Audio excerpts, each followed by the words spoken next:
చెప్పండి, మీ పేరు చెప్పండి. పెంచాల వేణుమేస్త్రి, గృహ నిర్మాణ లేబర్ సొసైటీ అధ్యక్షుడిని. ఇక్కడ 14 సంఘాల అధ్యక్షుడు కార్యదర్శి మీటింగ్ ఏర్పాటు చేసినాము.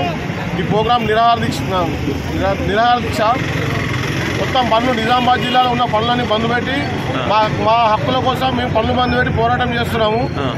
చెప్పండి, మీ డిమాండ్స్ ఏంది? మా డిమాండ్ 60 సంవత్సరాలు నిండిన కార్మికుడికి మా గవర్నమెంట్ మీద డబ్బులు కడుతున్నాం. 18 సంవత్సరాల నుండి 18 సంవత్సరాల కార్మికుడి నుండి 60 సంవత్సరాల కార్మికుడు కడుతున్నప్పటికీ డబ్బులు తీసుకుని కార్మికుడికి 60 సంవత్సరాలు నిండిన కార్మికుడికి మొత్తం కార్డు తీసేస్తున్నది. ఆ కార్డు తీసేస్తే బెనిఫిట్స్ మొత్తం బంద్ అయిపోతున్నాయి. ఆ కార్డు మొత్తం ఎల్లకాలం కొనసాగించాలా. ఆ కార్మికుడి జీవితం ఉన్నంత రోజు.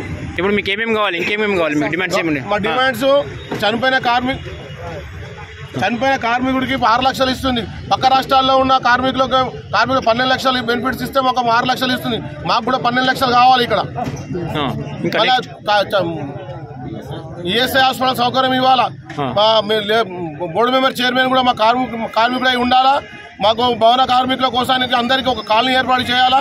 ఇవన్నీ మా డిమాండ్స్ ఉన్నాయి. మా ప్రభుత్వం మా నిర్ణయాలు తీసుకొని చెప్పినాయి. మాకు ఇవ్వగలిగితే మేము ఈ రోజుకి నిజామాబాద్ జిల్లాకి ఖతం చేసాం. లేకుంటే ప్రతి ఒక్క జిల్లాల ఈ కార్యక్రమం ముట్టడి చేసి అసెంబ్లీ కార్యక్రమం ముట్టడి పెడతాం. మీరు మా పెట్టిన డిమాండ్స్ ఇస్తారని కోరుకుంటున్నాం.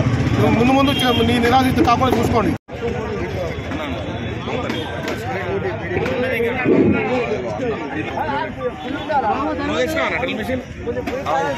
गुजारिश है कि हमारी मांगों को जल्द से जल्द पूरा करें। जो 60 साल की उम्र से जो इंश्योरेंस कार्ड कैंसिल किया जा रहा है, उनको बहाया जब तक वो जिंदा है उन्हें वो कार्ड इंश्योरेंस जो है जारी रखे। और दूसरी मांग जो हमारे हॉस्पिटल्स की है, तालीम की है, फिर जो अभी मौजूदा जो स्कीम है इंश्योरेंस कार्ड पे पूरा किया जाए। जल्द से जल्द कार्ड इंश्योरेंस कार्ड ज़्यादा यानी लोग